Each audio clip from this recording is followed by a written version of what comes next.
안녕하세요. 미스터리 수사국에 오신 것을 환영합니다.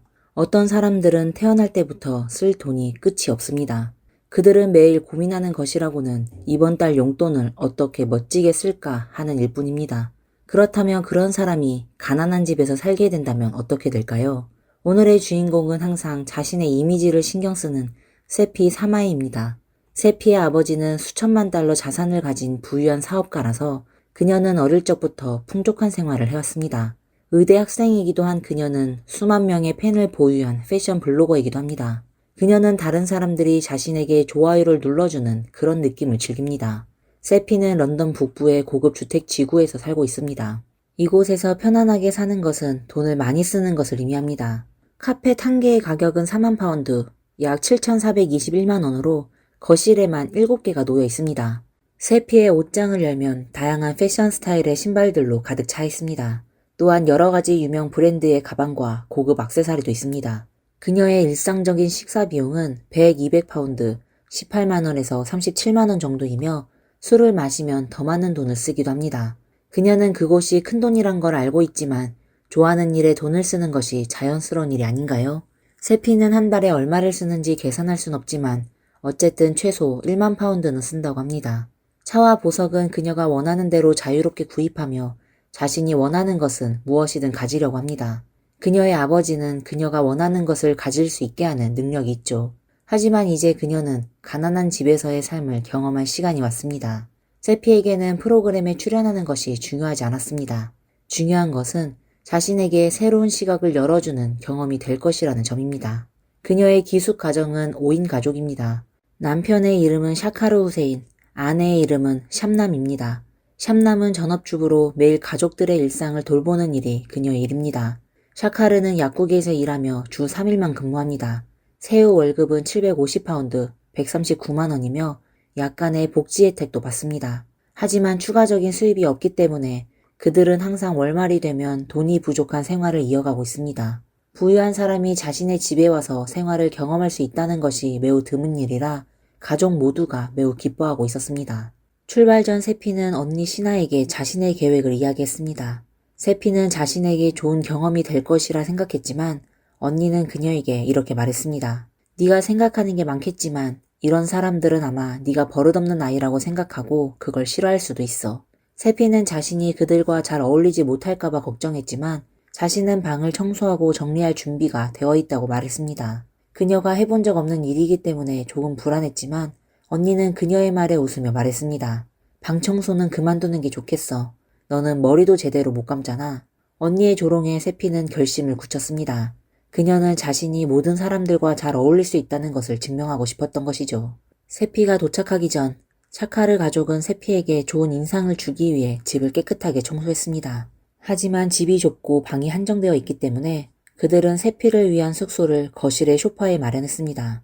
그 소파는 한 가족만 앉을 수 있는 크기였습니다. 세피는 그 집의 인테리어를 매우 좋아했습니다. 비록 그녀는 소파에서 자본 적이 없었지만 그는 소파에서 자는 것에 대해 불평하지 않을 것이라고 말했습니다. 서로를 이해하고 시야를 넓힐 수 있는 기회가 주어진 것만으로도 그녀는 매우 만족한다고 했습니다. 샴남은 세피가 입은 옷이 너무 화려해서 마치 놀러 나가는 것과 같다고 생각했습니다. 샤카르는 그녀에게 말을 덜하라고 충고하며 그 사람은 돈이 많아서 그렇게 사는 거지 우리랑은 전혀 상관없는 일이야 라고 말했습니다. 집안의 가장으로서 샤카르는 가족을 부양하기 위해 열심히 돈을 벌고 있습니다.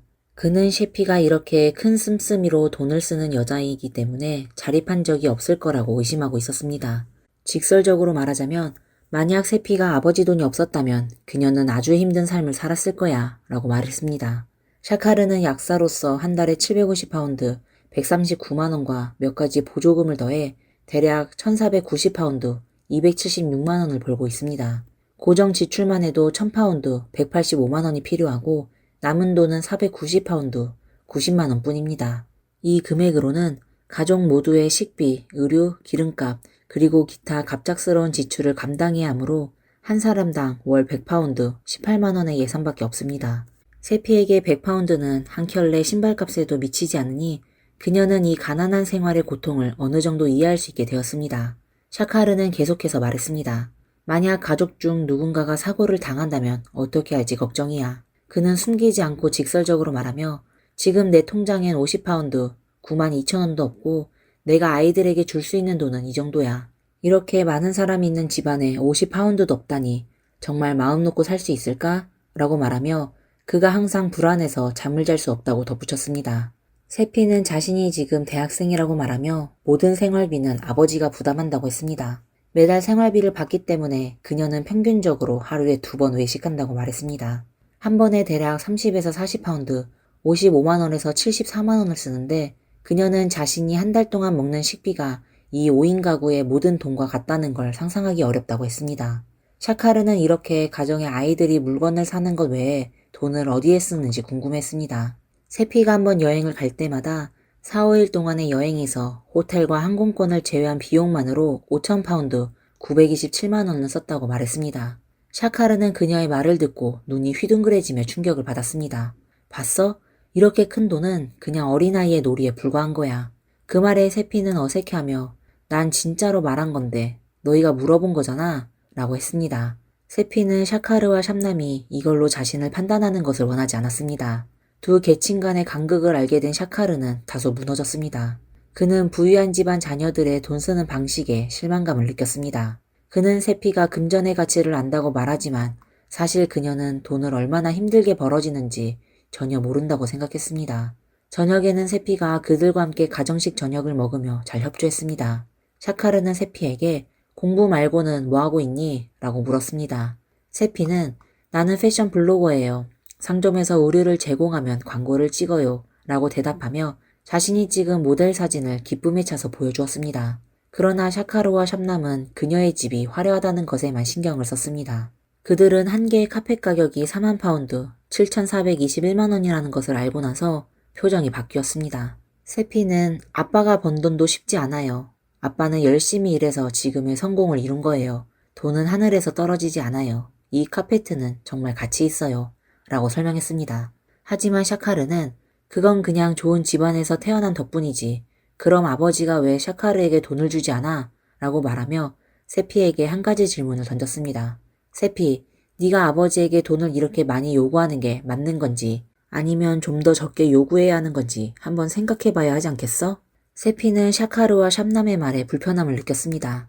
그녀는 자신이 지금 대학을 다니고 있고 2년 내에 학위를 받아 의사가 될 계획이라며 그때가 되면 더 이상 아버지에게 의존하지 않게 될 것이라고 했습니다. 현재 아버지가 계속해서 자신을 지원해주는 것에 대해 문제가 없다고 생각하면 그 자체로 전혀 문제가 없다고 말했습니다. 이후 두 사람은 세피가 집안일을 해본 적이 있는지 물었습니다. 세피는 집안일을 해본 적이 없으며 청소, 설거지, 요리 등은 모두 다른 사람이 맡아 했다고 했습니다. 샴남은 즉시 세피에게 오늘 설거지를 하라고 지시했습니다. 그들은 이렇게 다 큰 여자아이가 집안일을 못한다는 것이 상상도 가지 않았습니다. 하지만 그렇다고 해서 돈이 많으면 자신이 좋아하는 일을 더 많이 할 수 있는 게 아닐까요? 물론 설거지나 집안일을 좋아하는 사람이라면 또 다른 이야기겠죠.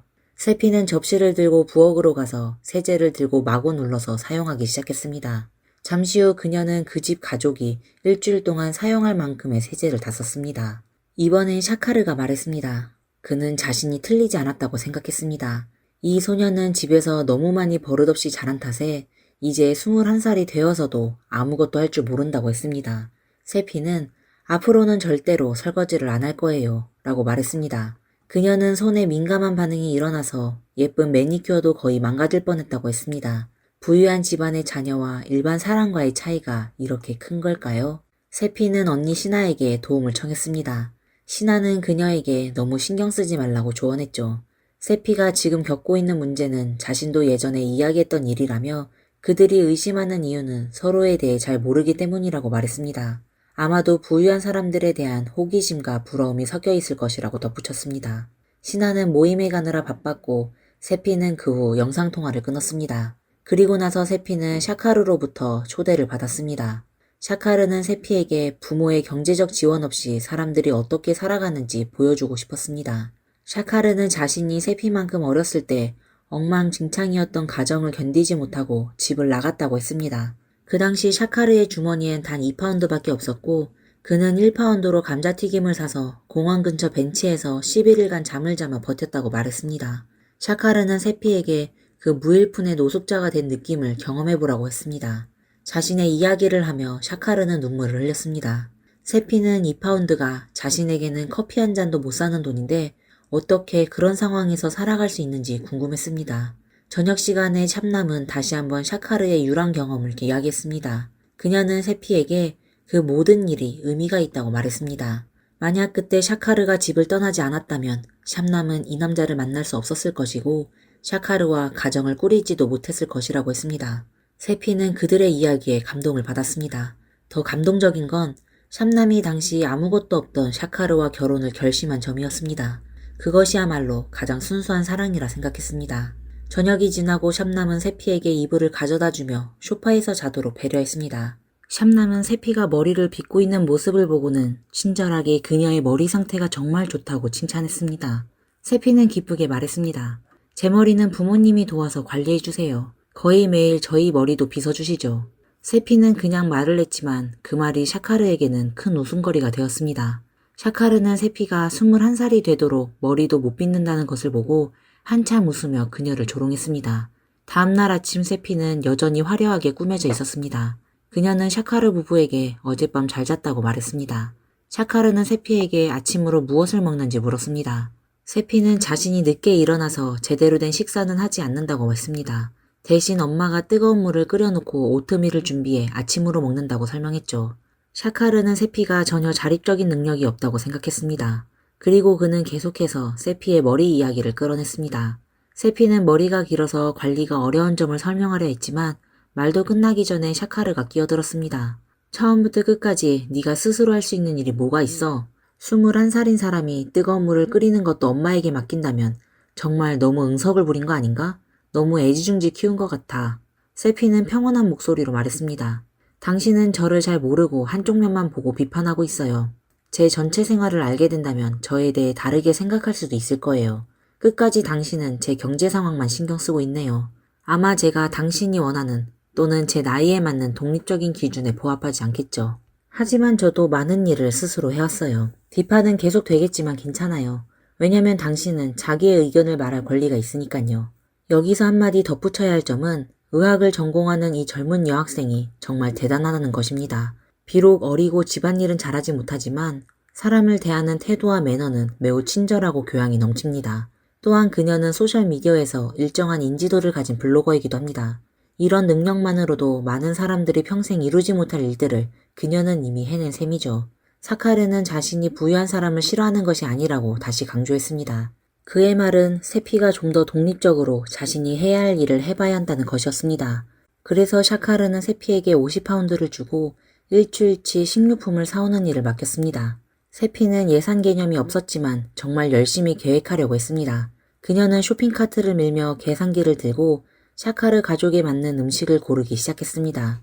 요리 습관부터 식재료의 양까지 모두 고려하며 신중하게 선택했습니다. 결국 그녀는 쇼핑카트를 가득 채우고 심지어 2파운드를 남기기도 했습니다. 이 음식들이 정말 이 가정에서 일주일 동안 충분할까요?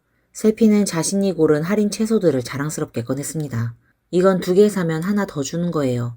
이 채소는 아주 가성비 있고 이건 아마 여러분이 좋아할 거예요. 샤카르와 샵남은 그녀의 쇼핑 실력에 매우 만족했습니다. 하지만 중요한 쌀을 빼먹은 것만 빼고는 거의 완벽했다고 생각했습니다. 그래도 남은 돈이 있었으니 그저 합격이라고 봤습니다. 그때 샤카르는 드디어 세피를 칭찬했습니다. 마지막으로 세피는 자신이 직접 요리를 해봤습니다. 비록 요리가 익숙하지 않아서 음식을 많이 낭비했지만 결국 완성은 했습니다. 심지어 오븐도 어떻게 사용하는지 몰랐지만 차근차근 진행해서 끝냈습니다. 모든 가족들이 그녀의 요리를 칭찬해 주었고 세피는 기뻐했습니다. 그녀는 더 오래 있으면 그들이 자신을 더 좋아하게 될 것이라고 생각했습니다. 언니와 통화를 마친 후 세피는 샤카르 부부와 함께 지역 슈퍼마켓에서 판매되지 않은 제품을 모아 빈곤 가정에 기부하는 자선활동에 참여했습니다. 그들은 일주일에 4번씩 기부활동을 하며 그런 일을 통해 많은 것을 배웠습니다. 그때 한 남자아이가 보조식품을 받지 못했다고 샤카르 가정을 비난했습니다.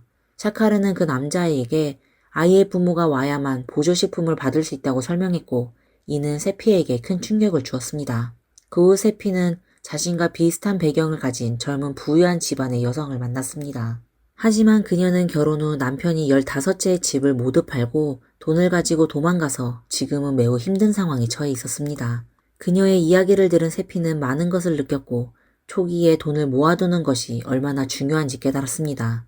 세피는 샤카르 부부에게 감사의 마음을 담아 저녁을 대접했습니다. 그리고 그들에게 좋아하는 나비 난초를 선물로 주었는데 사실 그녀는 그저 주방에서 그 꽃을 봐서 다른 색깔로 사서 준 것이었습니다.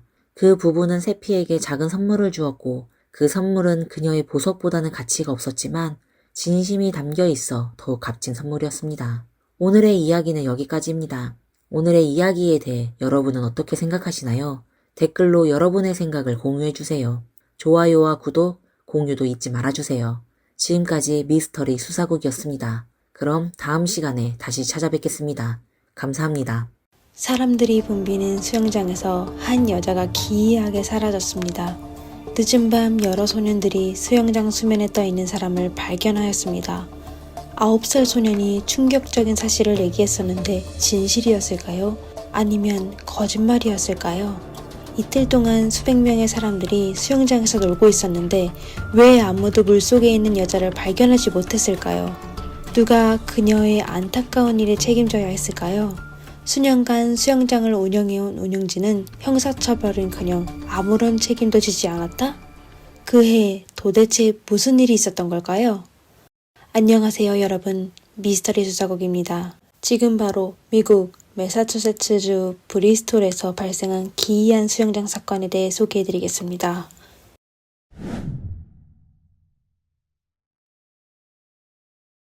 2011년 6월 초 아름다운 브리스톨 카운티에는 하늘에는 흰 구름이 떠 있었고 땅에는 무성하고 푸릇한 풀들이 자라고 있었습니다.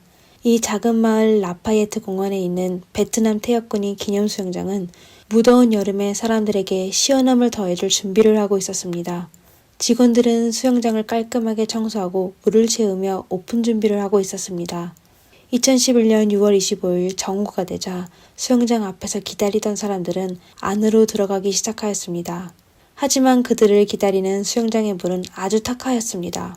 이에 사람들은 티켓을 이미 구매했고 또 시즌권도 신청하여 그냥 햇빛에 서 있기 싫어서 잠깐 망설이다 그냥 물 안으로 들어갔습니다. 2011년 6월 25일 저녁 마리는 퇴근 후 수영장에서 불과 700m 떨어진 리버 스트리트에 있는 집으로 막 도착하였습니다. 마리 조셉 아이티게 미국인인데 5 아이의 엄마로서 그녀는 바쁜 나날을 보내야 했습니다. 그녀는 호텔에서 일을 했었는데 다른 사람들이 쉴 때 항상 근무해야 했습니다. 연속 보름 넘게 일하게 된 그녀는 끝에 하루 쉴 수 있게 되었습니다. 마리는 성격이 밝아 이웃과의 관계도 아주 좋았습니다. 그녀는 집으로 돌아가자마자 이웃과 수다를 떨다가 라파예트 공원에 수영장이 개장했다는 소식을 알게 되어 이튿날 이웃과 함께 그곳으로 놀러 가기로 하였습니다. 그녀는 수영할 줄 몰랐지만 오랜만에 쉬는 날이라 또 아이들이 곁에 없어 여유로운 하루를 보내려고 하였습니다. 2011년 6월 26일 오후 2시쯤 마리는 이웃과 이웃의 2 아이와 같이 수영장으로 갔습니다. 그들도 다른 사람들과 같이 탁한 물에 불만을 가졌지만 다른 사람들이 물 안으로 들어가 즐겁게 노는 모습을 보고 기분이 풀리게 되었습니다. 그리고 한 번 시간 내기도 어렵고 또 이미 티켓을 구매하여 바로 집으로 돌아가는 것도 싫어 그냥 수영 후 집으로 돌아가서 샤워하면 된다고 생각하여 그들도 수영장으로 들어갔습니다. 처음에는 모두 기뻐하며 즐거웠습니다. 특히 마리는 수영을 못하는 IT 사람으로 물에 대한 인식이 바뀌게 되었습니다. 그녀는 이웃의 어린 딸 켈리를 안고 미끄럼틀 위에서 물속으로 뛰어드는 사람들을 바라보며 그들과 같이 놀고 싶어 하였습니다. 이때 이웃의 9살 아들 톰슨도 놀고 싶어 하여 마리는 어린 톰슨과 함께 미끄럼틀로 가기로 결정하였습니다. 미끄럼틀의 꼭대기에 섰을 때 마리는 수영을 할 줄 몰라 아주 무서워하였습니다. 하지만 수영장이 사람이 많은 공공장소에 있었고 또 구조원들도 많아 마리는 잠깐 망설이다 미끄럼틀을 타고 달려 내려갔습니다.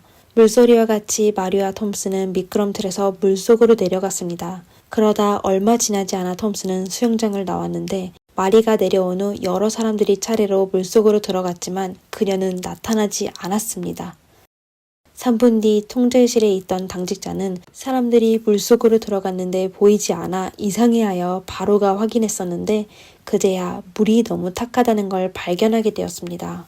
그는 사실 그날 정오 수영장에 개장했을 때부터 여가 시스템이 작동하지 않아 문제가 있다는 걸 알고 있었습니다. 수영장 매뉴얼에 따라 그는 수영자 관리자에게 문자로 사실을 보고하였습니다. 관리자는 오후 3시 30분에 바로 정기 점검하기로 하였지만 당직자가 여러 가지 방법을 실시해봤지만 여가 시스템을 수리할 수가 없어 안전을 고려하여 물이 깊은 구역을 폐쇄하고 물이 얕은 구역만 개방하였습니다.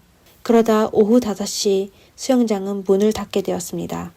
정기 점검할 때부터 이웃은 마리의 의자에 그녀의 가방과 수영모가 있었지만 그녀가 보이지 않아 수영장을 돌며 마리를 찾아다녔지만 결국 그녀를 찾지 못하였습니다.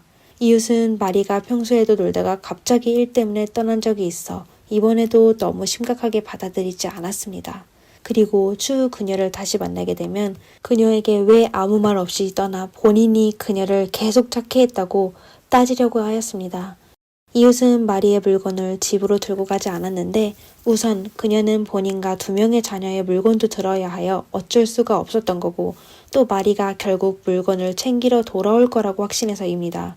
두 사람은 오랫동안 알고 지내 이웃은 그녀를 잘 알고 있다고 생각하였습니다. 저녁 때 수영장의 직원도 마리의 소지품을 발견하게 되었습니다. 수영장에 물건을 두고 간 일이 많아 그는 아무렇지 않게 물건을 치웠습니다. 그 당시 마리는 바닥이 보이지 않은 탁한 수영장에 조용히 누워 있었습니다. 2011년 6월 27일 정오 12시에 수영장은 계속 개장되었습니다. 여가 시스템이 아직 수리되지 않았지만 사람들은 여전히 수영장에서 즐거운 하루를 보냈습니다. 그리고 6월 28일에도 마찬가지로 신나게 보냈습니다. 그러다 6월 28일 저녁 22시 수영장의 문이 닫혔지만 한 무리의 청소년들이 몰래 벽을 넘어 수영장 안으로 들어갔습니다. 그들은 어둠 속에서 무료로 수영하려고 했는데 결국 평생 잊지 못할 경험을 하게 되었습니다. 그들은 막 수영장 가까이가 옷을 벗고 수영하려던 찰나에 누군가가 수면에 떠 있는 걸 발견하였습니다. 깜짝 놀란 어린애들은 바로 경찰에 전화하였습니다. 그들 중 대담한 한 아이는 수영장 안으로가 마리를 물 밖으로 건져냈습니다. 곧 인명구조 요원과 경찰은 현장에 도착하였습니다. 마리는 이미 아무런 반응이 없었지만 그들은 여전히 심폐소생술을 시도한 후 인근 병원으로 가 후송하였습니다. 병원에서 마리는 숨진 지 오래됐다는 결론이 났습니다. 법의학 검사 결과에 따르면 그녀는 익사하였으며 수영장에 최소 이틀 동안은 빠져 있었습니다. 그 당시 경찰은 마리의 신원을 알지 못하여 다음날 수영장으로 가 확인하기 시작하였습니다. 이때 수영장 직원은 이틀 전에 수영장에서 누군가의 가방을 주운 적이 있다고 하였습니다. 경찰은 가방 안에 핸드폰과 신분증을 통하여 피해자가 마리라는 걸 확인하였습니다. 수영장에서 누군가가 익사한 채 발견됐다는 소식이 빠르게 퍼졌습니다. 하지만 마리의 신원은 며칠간은 대중에게 공개되지 않았습니다. 처음 이 소식을 접한 마리의 이웃은 당황해하며 아이들에게 안전에 주의하라고 당부했는데 그녀의 9살 아들 톰스는 엄마, 그 사람은 마리 같아 라는 말에 놀라게 되었습니다. 그녀는 지난 이틀 동안 마리와 연락을 닿지 못하여 불안해했었고 또 그날 마리의 가방과 수영타월이 수영장에 있는 걸 회상하며 아들의 말을 믿게 되었습니다. 그러다 그녀가 도대체 어떻게 됐는지 생각하고 있을 때 경찰이 그녀의 집을 찾아오게 되었습니다. 경찰의 질문에 이웃보다 그녀의 아들 톰슨의 말이 경찰의 주의를 받게 되었습니다. 톰슨은 6월 26일 마리와 미끄럼틀에서 놀던 중 그녀가 그에게 처음으로 미끄럼틀을 타게 됐다고 하며 바로 톰슨 뒤에서 타게 되었는데 톰슨과 부딪히게 되었습니다. 이에 마리는 미안하다고 말했지만 바로 물 안에서 사라지게 되었습니다. 순간적으로 톰슨은 바로 마리의 손을 잡았지만 그의 힘으로 마리의 체중을 감당할 수가 없었습니다. 톰슨은 바로 수영장 곁에 가까이 있는 백인의 금발 여성의 구조원에게 도움을 요청했지만 그녀는 본인이 쉬고 있다며 그를 무시하였습니다. 잠시 후에야 그녀는 알겠다며 나중에 수영장을 체크해보겠다고 하였습니다. 톰슨은 걱정이 되어 2번째 구조대원을 찾으러 갔습니다. 그 구조원은 피부가 까맣고 키가 작았는데 여전히 아무 일 없듯이 톰슨에게 걱정하지 말라며 나중에 체크해보겠다고 하였습니다. 아이가 거짓말하지 않을 거로 생각한 경찰은 중요한 단서를 취득하였다고 생각하였습니다. 하지만 그들은 구조대원이 왜 바로 구조하지 않은 거에 의아해하였습니다. 경찰은 CCTV를 통하여 그날 당직한 구조대원이 전부 백인 여성이고 톰슨이 얘기한 두 번째 구조대원은 찾지 못하였습니다. 그리고 구조대원을 조사한 후 반전을 갖게 되었습니다. 첫째, 모든 구조대원은 도움을 요청한 아이를 본 적이 없다고 하였습니다. 둘째, 톰슨은 수영장에서 나온 후에 1분 40초 동안 구조대원의 곁으로 가지 않았습니다. CCTV 속 구조대원은 자리를 떠나지 않았으며 톰슨은 그녀와 아무런 대화가 없었던 것 같았습니다. 있다 하더라도 아주 짧은 시간이었습니다. 사실 CCTV의 내용은 톰슨이 구조대원을 지나 수영장으로 돌아갈 때 잠깐 멈췄었는데 그는 어깨를 으쓱했으며 물이 얕은 수영장으로 걸어갔습니다.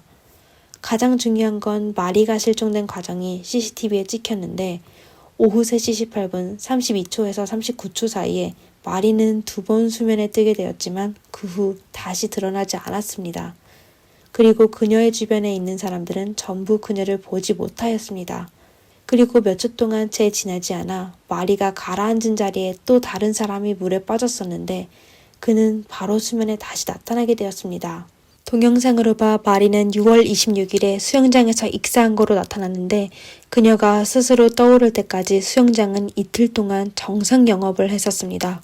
이 소식을 알게 된 주민들은 특히 수영장에 다녀왔던 주민들은 식은땀을 흘리며 놀라게 되었습니다.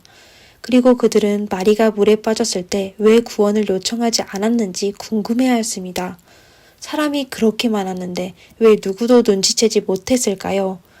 경찰은 이에 대해 20페이지의 분량의 보고서를 제출하여 마리가 사고로 익사한 원인을 자세히 분석하였습니다.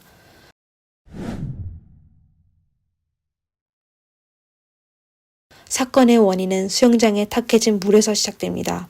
라파예트 공원에 있는 이 수영장은 매사추세츠 연방기관인 DCR이 운영하는 정부의 기업이었습니다. 창립 이래 여름에만 돈을 벌었었는데 날씨가 추워지면 문을 닫곤 하였습니다. 그리고 수영장의 안전은 폴 리버시의 보건검사관이 책임졌었습니다. 2011년 6월 25일 토요일은 수영장이 다시 오픈한 날이었습니다. 수영장 직원들은 6월 1일부터 출근하였는데 그들은 수영장이 운영할 때만 출근하였습니다. 그리고 인명구조 요원들은 전부 면허허가가 없는 비전문적인 사람들이었습니다. 사실 그들은 처음 일할 때부터 깊은 수역이 지저분해져 청소가 필요한 걸 알고 있었습니다. 하지만 직원이 청소하려고 할 때 수영장 관리자는 동의하지 않았습니다. 그는 연못 전체가 912톤의 물을 채울 수 있어 그 얼룩이 큰 영향을 미치지 않을 거라고 생각했기 때문입니다. 하지만 실제로 물이 담긴 사진을 보면 수영장의 물은 아주 탁해 있다는 걸 알 수 있습니다. 6월 11일 보수관리원은 더러워진 물을 보고 바로 수영장 관리자에게 염소 첨가 기계를 켜야 한다고 하며 또 개장한 날까지 기계를 계속 켜야 한다고 하고 휴가를 떠났습니다. 염소는 표백제의 주성분으로 물에 녹이면 물속의 얼룩을 제거하고 소독도 할 수 있습니다. 하지만 수영장 관리자는 25일에 개장할 건데 바로 염소 첨가 기계를 켜게 되면 엄청난 비용이 들 거라고 생각하여 또 지난 몇 년 동안 최고 경영진은 비용을 절감해와 더욱 돈을 낭비하기 싫어했습니다. 이렇게 그는 직원들에게 개업 이틀 전에 염소를 첨가해도 충분하다고 지시하였습니다. 6월 20일 보수관리원이 휴가를 마치고 돌아왔을 때 수영장의 물은 변질된 완두콩 국물 같은 것을 보고 수영장 관리자가 염소를 첨가하지 않았다는 걸 알게 되었습니다. 하지만 그 당시 염소를 추가하기에는 너무 늦었습니다. 수영장 물의 pH 값이 9 이상에 도달했는데 염소를 추가하는 기계는 작동할 수도 없었습니다. 염소 추가 기계는 적절한 pH 값 내에만 제대로 작동할 수 있습니다. 전원을 끄고 켜고 또 수동으로 염소를 추가한 후 수영장 물의 pH 값은 마침내 떨어져 기계가 작동하기 시작한 형태입니다. 하지만 그때 수영장의 오픈 시간이 5일도 채 남지 않았습니다.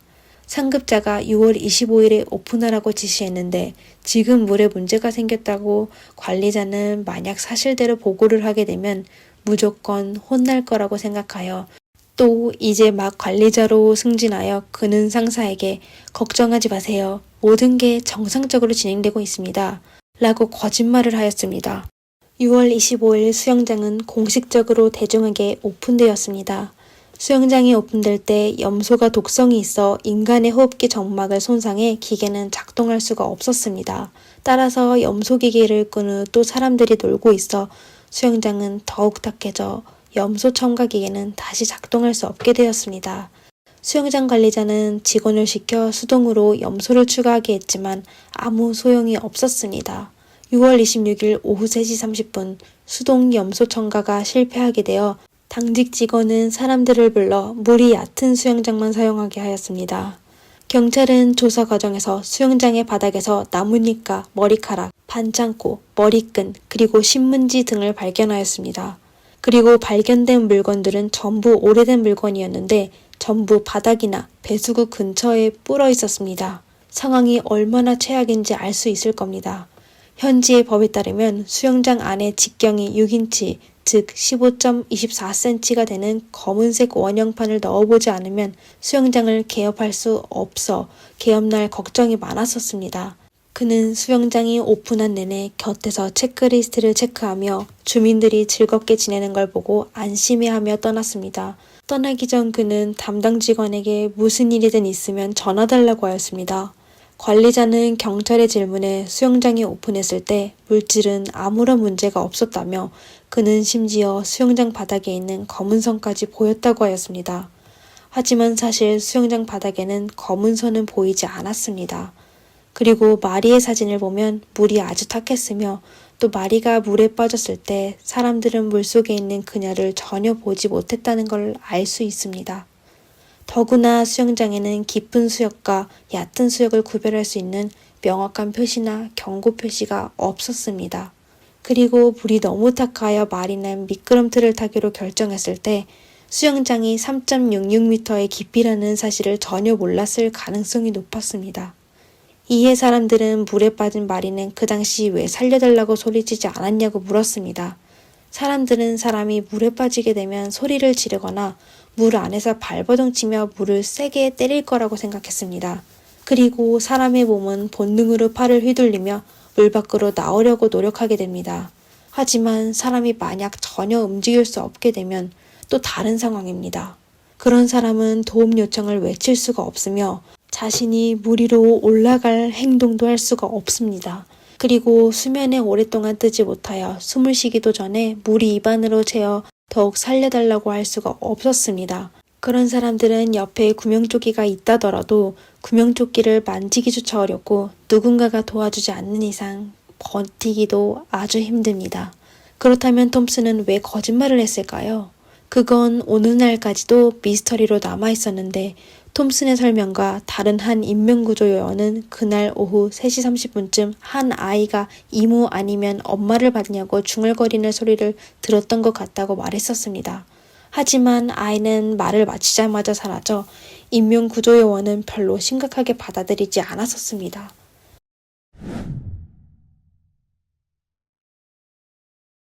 조사 결과가 밝혀지자 지역 주민들은 감개무량하게 되었습니다. 경찰은 수영장 직원과 관리자를 형사사건으로 기소하였습니다. 2012년 2월 8일 지방법원에서는 해당 사건에 대해 심리하게 되었습니다. 처음 두 사람은 유죄를 인정하지 않았습니다. 최종 판결에 수영장 직원과 관리자 그리고 감독기관 DCR의 무작위한 행동으로 참사가 발생하였다고 판결하였습니다. 6월 초부터 인명구조 요원들은 수영장의 바닥이 아주 탁하다는 걸 발견하였고 수영장 내 진공청소기가 고장났는데도 불구하고 관리자는 잘못된 지시를 내려 염소 처리기를 켜지 않은 채 물을 재워 수영장의 물을 10일 동안 빠르게 녹색으로 변하게 했습니다.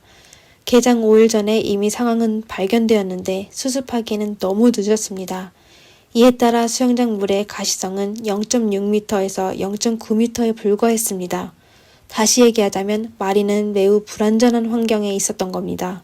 그리고 1년의 잘못된 결정으로 안전기준은 계속하여 낮아졌습니다. 하지만 수영장 직원과 그의 상사를 기소하려면 마리의 사고가 피고 측에서 무모하고 의도적이어야 했습니다.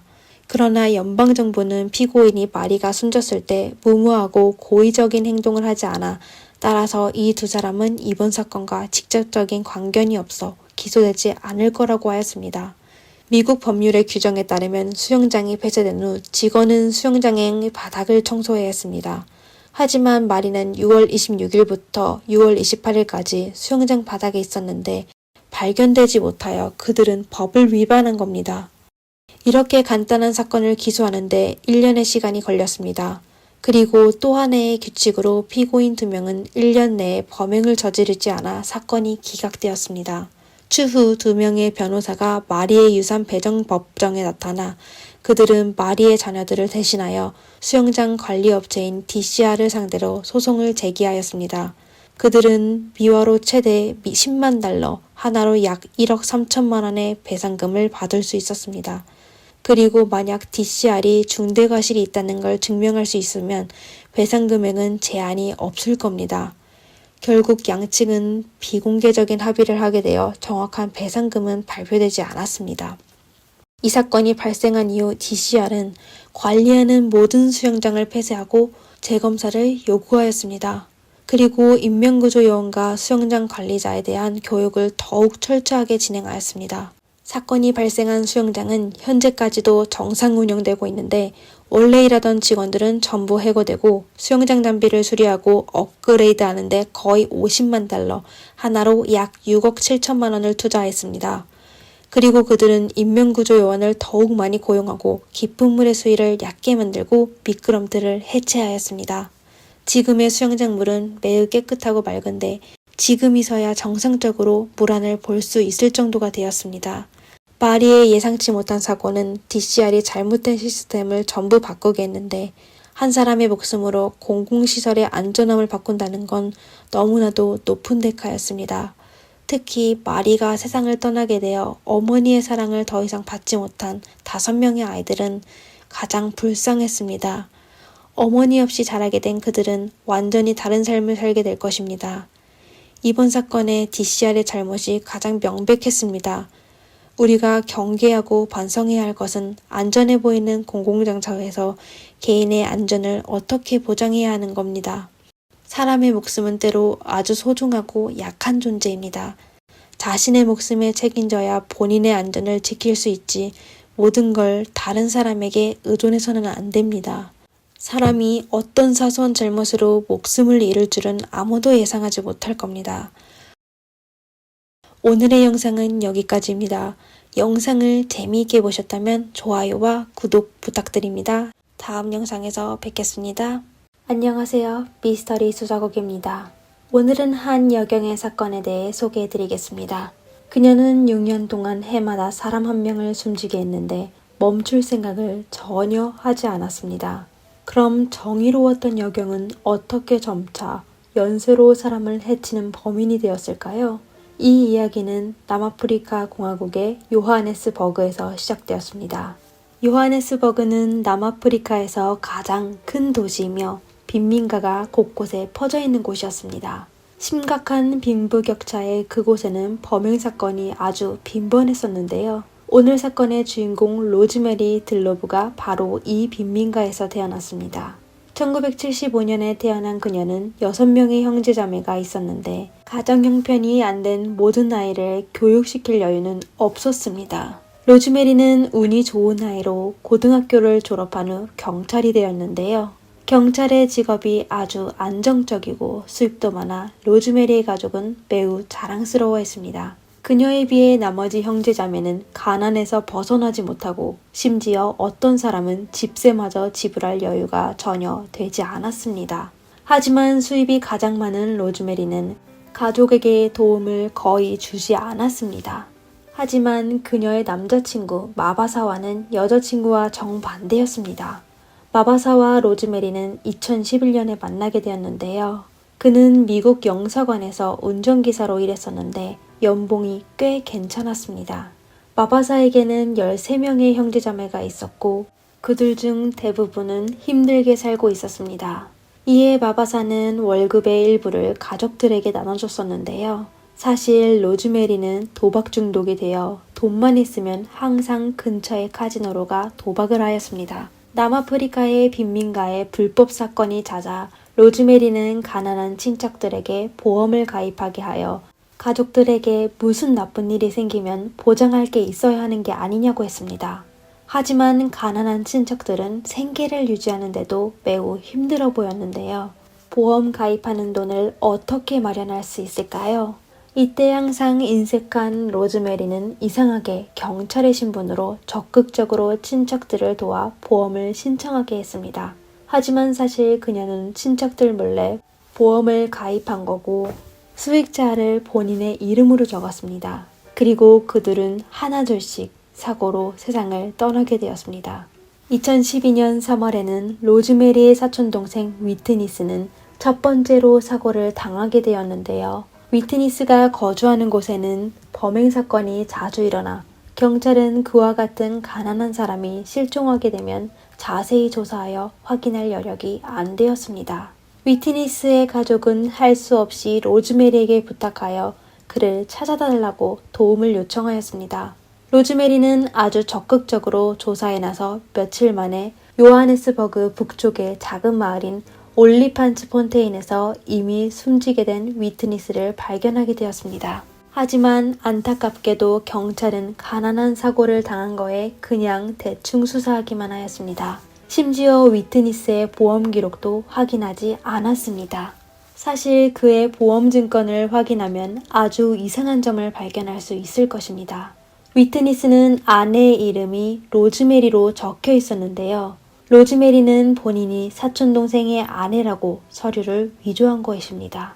그녀는 사촌동생 가족들 몰래 13만 1000랜드, 하나로 약 927만 원의 보험금을 받았는데요. 그리고 사촌 장례식의 부의금으로 로즈메리는 200랜드, 하나로 1만 4천 원 정도밖에 주지 않았습니다. 돈이 생긴 로즈메리는 종종 동료들에게 저녁 식사를 초대하곤 하였는데요.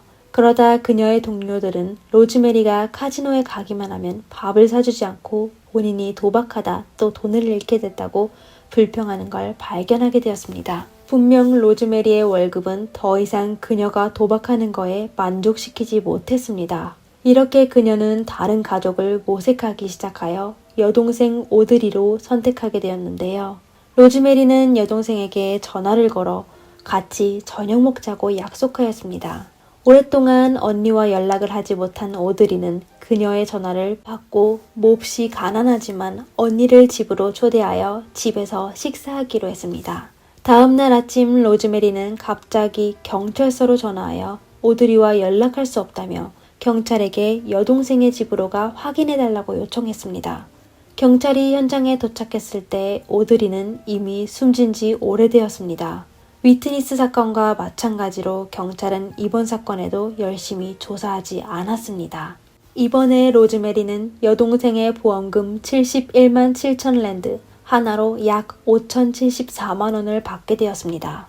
큰 돈이 생긴 로즈메리는 2014년 요하네스버그에서 북부에 있는 템비스 경찰서로 직장을 옮기게 되었습니다. 그리고 같은 해에 그녀는 귀여운 딸을 낳게 되었는데요. 하지만 딸의 탄생은 로즈메리를 행복하게 하지는 못했습니다. 그녀와 마바사는 둘 다 높은 월급을 받지만 계속 다투게 되었습니다. 마바사는 싸우기만 하면 부정적인 감정을 해소하기 위해 며칠 동안 집을 떠나곤 했는데 2015년 10월 어느 날 밤에 또 한 번 집을 떠난 마바사는 다시 집으로 돌아오지 않았습니다. 며칠 후 로즈메리는 경찰서에 마바사의 실종 신고를 하였습니다. 추후 경찰은 올리판츠 폰테인의 한 외딴 거리에서 숨진 지 오래된 마바사를 발견하게 되었습니다. 마바사는 평생 다른 사람과 원한이 맺은 적이 없었고 또 누구와도 다툰 적이 없었습니다. 사건 당일 그는 여자친구 로즈메리와의 말다툼을 한 적이 있지만 그녀는 완벽한 알리바이가 있어 경찰 수사는 다시 미궁 속으로 빠지게 되었습니다. 연속 3번의 사고가 발생하고 수익자는 모두 로즈메리인데 그녀의 가족은 왜 그녀를 의심하지 않았을까요? 로즈메리는 아주 교활했는데 그녀는 경찰의 신분으로 보험 신청에 필요한 서류를 쉽게 취득하였습니다. 게다가 그녀는 피해자들의 서명을 위조해서요. 피해자들은 자신이 보험에 가입했다는 사실마저 몰라 보험 수익자가 로즈메리라는 사실은 더욱 알 수가 없었습니다. 그리고 사건 발생 이후 로즈메리는 매번 다른 경찰서로 찾아가 그녀에 대해 여러 경찰서에 공유할 수 없어 경찰은 그녀에게 유사한 일이 여러 번 있었다는 걸 알 수가 없었습니다. 하지만 이번에 보험 청구에 생각하지 못한 사항이 발생하게 되었는데요. 로즈메리는 마바사에 숨졌다는 증명서를 신청하기 위해 아이보리타운 경찰서를 찾아가게 되었습니다. 그러다 그녀는 우연히 대리경찰서장 마분다를 만나게 되었습니다. 그는 마바사의 사건을 확인하다가 이번 사건이 단순하지 않다고 생각하게 되었는데요. 이렇게 마분다는 보험회사로 연락하여 사건에 수사해야 할 사항이 있다며 보험금을 일단 지불하지 말라고 했습니다. 보험회사에서 로즈메리의 보험 신청을 거부하자 로즈메리는 아이보리타운 경찰서에서 소동을 벌였는데 경찰은 단시간에 그녀가 사람을 해쳤다는 증거를 찾을 수가 없어 할 수 없이 보험회사로 다시 연락하여 보험금을 지불하게 하였습니다. 이번에 로즈메리는 남자친구의 사고로 31만 6천 랜드, 하나로 약 2,236만 원의 보험금을 받게 되었습니다. 그리고 미국 영사관에서 제공한 10만 랜드, 하나로 약 707만 원의 연금도 이어받게 되었습니다. 연속으로 몇 번의 보험금을 받게 되어 로즈메리는 점점 더 방탕해져 돈이 떨어지면 족보를 보기 시작하였습니다. 2016년에 그녀가 또 쓸 돈이 없게 되자 그녀는 조카 젤레모타를 주목하게 되었는데요. 2016년 갈 곳이 없게 된 젤레는 로즈메리의 집으로 찾아가 몇 주만 있게 해달라고 하였습니다. 그러다 얼마 안 돼 젤레는 이상한 교통사고를 당하게 되었습니다. 다행히 의사는 그녀의 상황을 확인하여 별일 없으니 당일 퇴원할 수 있다고 하였습니다. 퇴원 후 젤레는 로즈메리의 집으로 돌아가 휴식을 취했습니다. 하지만 로즈메리는 다음날 아침에 젤레를 다시 병원으로 데려갔는데 그녀의 상황은 전날보다 훨씬 심각해졌습니다. 그녀는 병원에 도착하고 몇 분 만에 숨지게 되었는데 전날 그녀를 담당했던 의사는 젤레의 상태가 어제까지만 해도 그렇게 심각하지 않았다고 하며 정말 위독한 상황이면 병원에서는 절대 그녀를 퇴원하게 하지 않았을 거라고 하였습니다. 의사의 질문에 로즈메리는 정확한 답변을 주지 못하고 그냥 본인이 전날 밤에 마침 집에 없었다고 하였습니다. 그리고 너무 가난하여 살 곳도 없던 젤레는 생명보험에 가입하였습니다. 물론 수익자는 여전히 로즈메리였는데요. 이번에 그녀는 12만 랜드, 하나로 약 849만 원을 받게 되었습니다.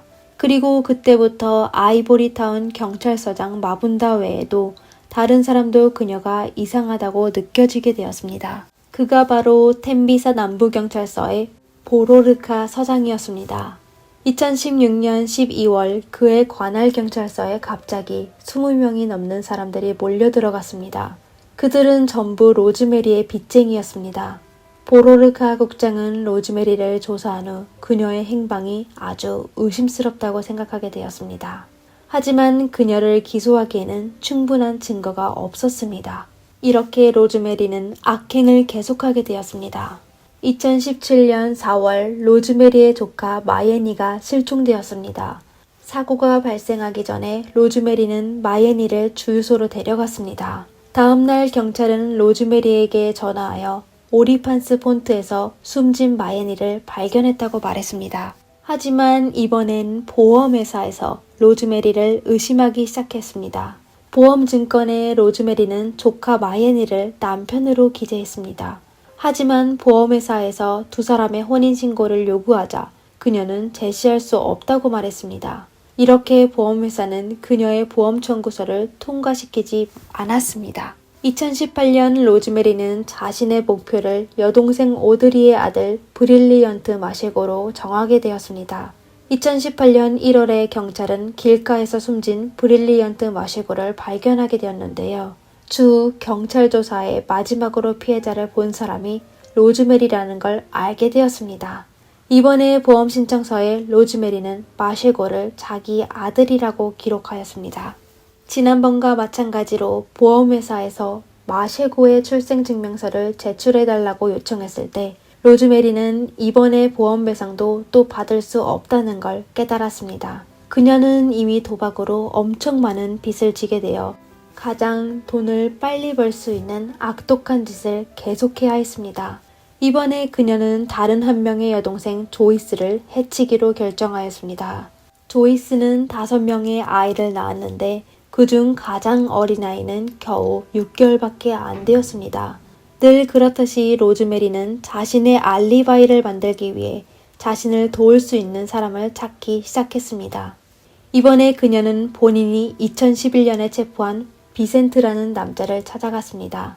비센트는 경찰인 로즈메리가 여동생의 일가족을 전부 해치겠다는 계획에 놀라게 되었습니다. 그는 로즈마리의 계획에 그녀를 돕는 척하였습니다. 그는 이 일에 참여하고 싶지는 않았지만 친구 앤드리스를 그녀에게 소개해줄 수 있다고 말했습니다. 이에 로즈메리는 동의했지만 빈센트가 바로 경찰서로 달려가 신고할 것이라고는 전혀 예상하지 못했습니다. 그리고 공교롭게도 빈센트가 찾아간 경찰서가 바로 템비사 남부 경찰서였습니다. 보로르카 국장은 빈센트의 진술을 듣고 바로 문제의 심각성을 깨닫게 되었습니다. 그는 인근 오림판스 폰트 경찰서의 마분다 서장에게 연락하여 두 사람은 신고 사건을 확인한 후 반부 패국과 정보부에 지원 요청을 하여 밤샘 계획을 잡아 2017년 3월 7일 새벽 3시에 특별 작전을 펼치기로 결정하였습니다. 그들은 빈센트에게 엔트리스로 위장한 경찰 요원을 데리고 로즈마리 앞에서 연기하게끔 하였습니다. 아침 7시에 빈센트와 가짜 앤드리스는 약속한 대로 승용차를 운전하여 LC병원으로 가 로즈메리를 픽업한 후 450km 멀리에 있는 부시버 크리지로 갔습니다. 그리고 그곳에 로즈메리의 여동생 조이스 일가족이 살고 있었습니다. 5시간의 운행 시간 동안 로즈메리는 자신의 계획을 앤드리스에게 자세히 설명했습니다. 그녀는 두 사람을 여동생의 집 근처로 데려가 주위 환경을 확인하게 하고 본인은 여동생에게 감기약을 주러 갔습니다. 그녀는 가난한 여동생이 감기약조차 구매할 수 없다는 걸 잘 알고 있었습니다.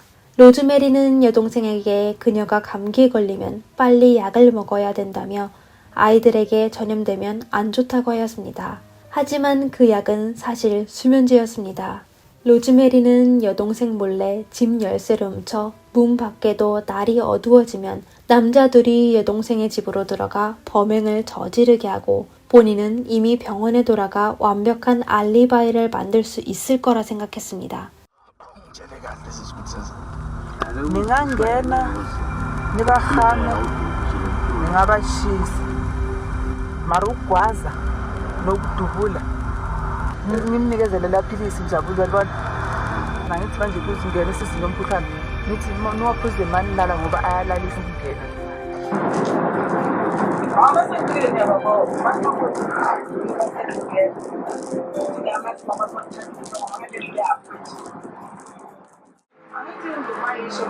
boyfriend iyawushisela so ukushisa akubona ngathi la amaphesi sokushisa labantwana labakhe laba nabo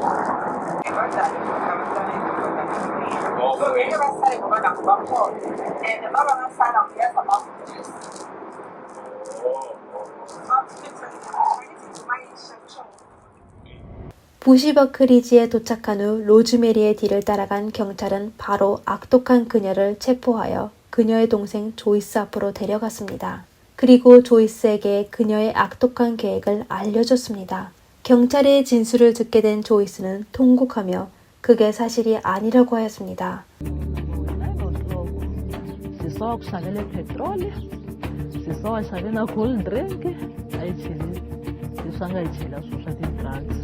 sakulalo komithani ngatwi nchumu masifona mna shoya leyo ku anova na nchumu hambi yinto ngifune imfumo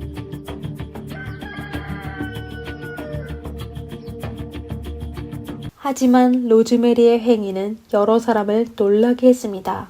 breaking news ex-police officer Nomia Rosemary Ndlovu appeared at Cambridge Court. What? Sgebengu. Advocate Williams, I'm a celebrity. Yo, Jehovah. 재판이 시작되기 전 로즈메리는 편안한 표정을 지으며 다양한 포즈를 지어 기자들에게 사진을 찍어달라고 요구하였습니다. 그녀는 마치 법원에서 재판받아야 할 죄수가 아니라 영화제에 참석한 것 같았습니다. 하지만 그녀의 헤어스타일과 음란한 자세는 그냥 역겹기만 하였습니다. 감옥으로 가는 길에 로즈메리는 공주마냥 본인이 먹다 남은 감자칩을 기자에게 줬습니다. 감옥에 가게 된 로즈메리는 여전히 배는 게 없이 휴대폰 심카드를 몰래 들고 들어가 감옥 밖에 있는 범죄자와 연락하며 심지어 사건을 담당하는 올리판츠 폰테인의 경찰서장 마본다를 협박하여 그의 가족들의 안전을 조심하라고 하였습니다. 그리고 그녀는 이번의 협박으로 5년의 형량을 추가로 받게 되었습니다. 법정에서 로즈메리는 검사의 기소에 오만한 태도로 무죄를 주장하였습니다. 그녀의 변호인은 로즈메리가 범죄 발생 당시 전부 완벽한 알리바이가 있고 또 로즈메리가 사람을 시켜 피해자를 해치게 했다는 증거가 없다고 하였습니다.